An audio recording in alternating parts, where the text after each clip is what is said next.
क्या आप जानते हैं कि साईं बाबा के किस भक्त ने उन्हें चांदी के सिक्कों से भरा हुआ एक ट्रंक दक्षिणा में दी थी और साईं ने उन सिक्कों का क्या हस्र किया? ओम साईं राम दोस्तों, साईं कथाएं में आपका स्वागत है।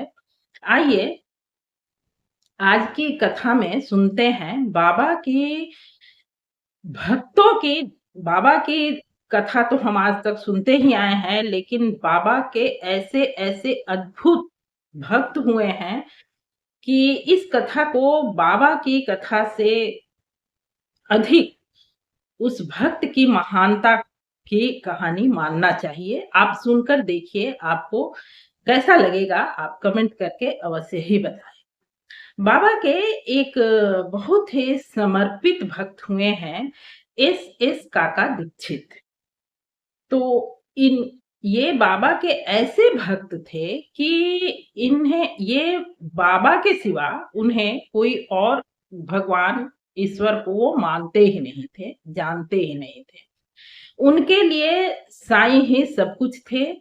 साईं की सेवा, साईं की आदेश का पालन, साईं के शब्द ही उनके लिए ब्रह्म वाक्य थे। इससे आगे वो कुछ सोचते समझते ही नहीं थे।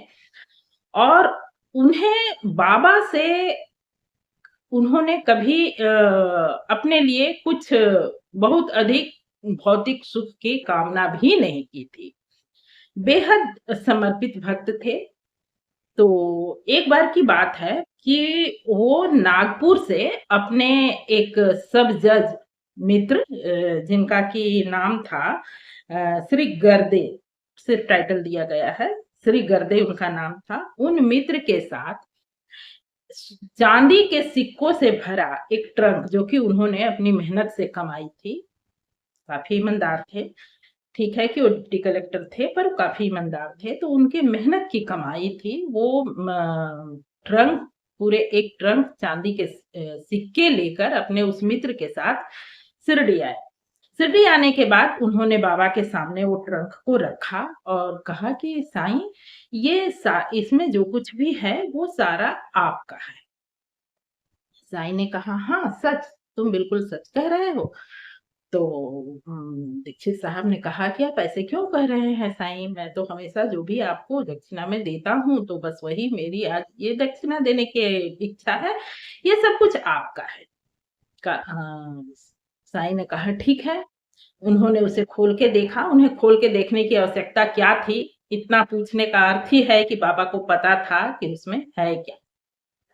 तो उन्होंने खोल के देखा, पूरे के ट्रंक चांदी के सिक्कों से भरी हुई थी। बाबा ने तुरंत उसी समय जो कुछ वहां मौजूद थे, और ऐसे चीजों का होते ही गांव में पता चलते और आसपास पता चलते देर नहीं लगता है, उन्होंने मतलब दोनों हाथों से उठा करके, बिना गिने दोनों हाथों से उठा करके सिक्का लोगों में बांटना शुरू कर दिया। और जब साईं ने ये किया, तो जो 2-4-10 लोग वहां मौजूद थे, उन्हें तो उन्होंने दिया ही। इस बात को गांव में फैलते देर नहीं लगी, और पूरे गांव के जितने भी लोगों को ये चाहत थी, जो जिनके सौभाग्य में था बाबा के हाथ से वो दक्षिणा पाना, वो उपहार पाना, वो लोग वहां पहुंचे। और कुछ ही घंटों में बाबा ने वो ट्रंक पूरी की पूरी खाली कर दी। जब वो पूरी ट्रंक खाली हो गई, तो दीक्षित साहब के जो मित्र थे, जो नागपुर से सब जज थे, गर्दे साहब जो नागपुर से उनके साथ ही आए थे, वो बँटते हुए देख के तो जो उनके मन में हुआ होगा, वो उनके मन की बात थी, पर उन्होंने बड़े ध्यान से दीक्षित साहब का चेहरा देखा। उन्हें लगा था कि शायद दीक्षित साहब को दुःख होगा, या वो अफ़सोस महसूस करेंगे, या कुछ भी उनके चेहरे पर सिकन का भाव होगा। पर दीक्षित साहब के चेहरे को देखकर वो बिल्कुल आश्चर्यचकित रह गए, क्योंकि उनके चेहरे पर यदि थी, तो सिर्फ़ और सिर्फ़ सुकून और परम शांति फैली हुई थी। तो ऐसे-ऐसे इंसान हुए हैं, ऐसे-ऐसे भक्त हुए हैं, ऐसे-ऐसे अनमोल भक्त बाबा को प्राप्त थे। तो आज की स्टोरी मुझे ये वैसे मैंने पढ़ा है इसे साईं के संदेश नामक पुस्तक से, जो नरसिम्हा स्वामी जी का लिखा हुआ है। पर मैं अपने मन से ये मानती हूँ कि इसमें बाबा के बारे में तो हम जानते हैं, मानते हैं, पर दीक्षित साहब की महानता, उनकी मतलब गुरुपरायणता की भी तारीफ करनी होगी, ऐसा मुझे लगता है। आपको कैसा लगता है? आप कमेंट करके अवश्य बताएँ और आपने पूरी वीडियो सुनी है, पूरी कहानी सुनी है, इसके लिए आपका हार्दिक धन्यवाद।